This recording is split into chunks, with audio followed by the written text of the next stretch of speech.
আসসালামু আলাইকুম রহমতুল্লাহ। সবাই কেমন আছেন? আশা করি ভালো আছেন। আমি এখন আছি গাজীপুর সিটি কর্পোরেশন 34 নং ওয়ার্ড। আমার সামনে যে রাস্তাটা দেখতে পাচ্ছেন, এই রাস্তাটা হচ্ছে 6 ফিট রাস্তা। 6 ফিট রাস্তা থেকে এখানে যে একটা বাড়ি দেখতে পাচ্ছেন, এখানে জমির পরিমাণ হচ্ছে 4 কাঠা এবং এখানে রুম আছে টোটাল 23টা রুম করা আছে। 23টা রুম করা আছে। এদিকেও কি আছে না? এই দিক দিয়ে ঢোকা যায়? আচ্ছা, এটা হচ্ছে এই যে বৈধ গ্যাসের রাইজার।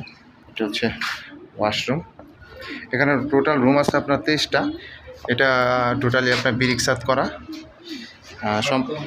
শর্ট কলম করা আছে উপরে, এবং সবগুলো রুমই ভাড়া দেওয়া। এখানে ভাড়ার অনেক চাহিদা, কখনো রুম খালি যায় না, এবং বৈধ গ্যাস আছে। এটা হচ্ছে বৈধ গ্যাসের রাইজার। প্রত্যেকটা রুমই আপনার ভাড়া দেওয়া। গাজীপুর সিটি কর্পোরেশন 34 নং ওয়ার্ড। উপরে তো আর নাই কিছু না। আচ্ছা।